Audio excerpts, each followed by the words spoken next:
My dear students, now we are going to discuss central idea, literary devices and moral of the poem Body Will You Pay written by William Allingham. First of all, let's talk about central idea of the poem. The poem is built around the theme that freedom is more valuable than worldly possessions. A comparison is made between a free life in the lap of nature and a caged life in comfortable surroundings with a lot of worldly assets. In a subtle and suggestive way, in a dialogue form, the poet has made his point clear that freedom cannot be purchased with money. Gifts of nature are more enjoyable than the one to be bought with money. Next in the sequence, let's talk about literary devices employed in the poem. First of all, alliteration. What is alliteration? It is a figure of speech in which consonants, especially in the beginning of words, or or stressed syllables are repeated. It is a figure of speech in which consonants, especially in the beginning of words or stressed syllables, are repeated.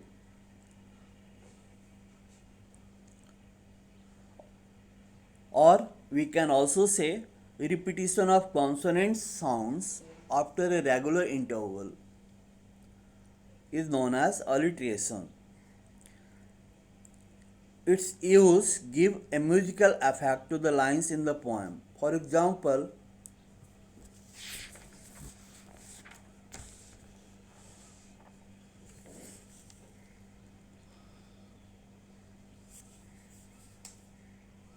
the sun peeps gay at dawn of day. The sun peeps gay at dawn of day. Sound of letter D occurs repeatedly. Here, D is a consonant sound which has occurred after a regular interval, dawn of day. Next example of alliteration in the poem we do have will string a necklace fair and fine. Sound for occurs twice over here.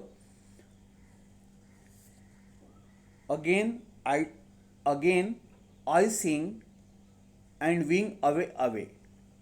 Sound occurs repeatedly. So these are the examples of alliteration in the poem. Next literary device that we do have in the poem is rhyme.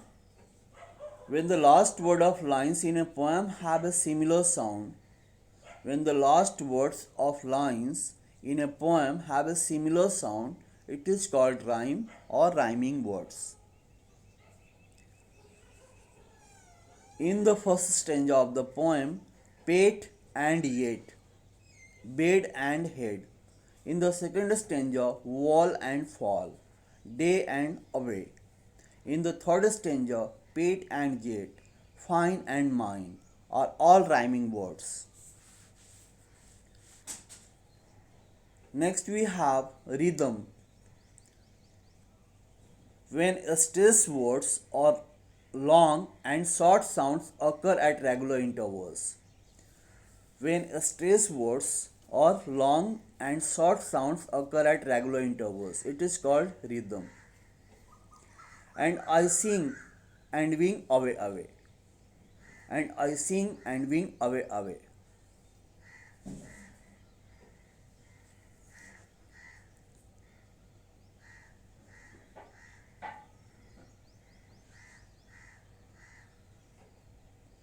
Next we have metaphor.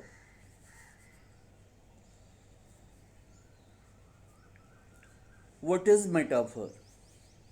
It is a figure of speech. It means imaginative use of a word or a phrase to describe somebody or something as another object in order to show that both have the same qualities. In metaphor, comparison is implied. Such words as like or as are not used in case of metaphoric use of the devices. Example we have in the poem: a rocking twig is the finest chair. The twig on which the bird sits is a chair for it.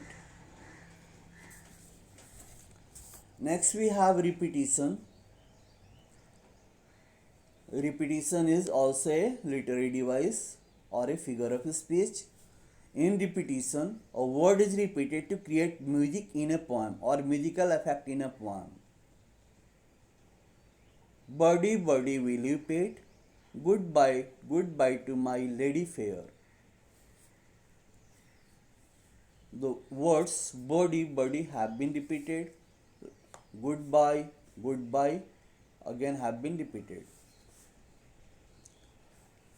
Now, last but not the least, we have rhyme scheme of the poem. The first five stanzas have the rhyme scheme a, ba. It means that the last words of first and second line rhyme and the last words of third and fourth line rhyme.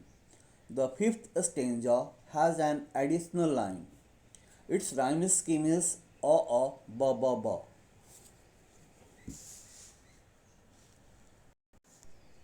Now we have moral of the poem. The moral is that every creature wants to live a free life in the lap of nature. Nature offers its choicest gifts free of cost to all its inhabitants. Freedom cannot be exchanged for gold, silver, or other worldly comforts.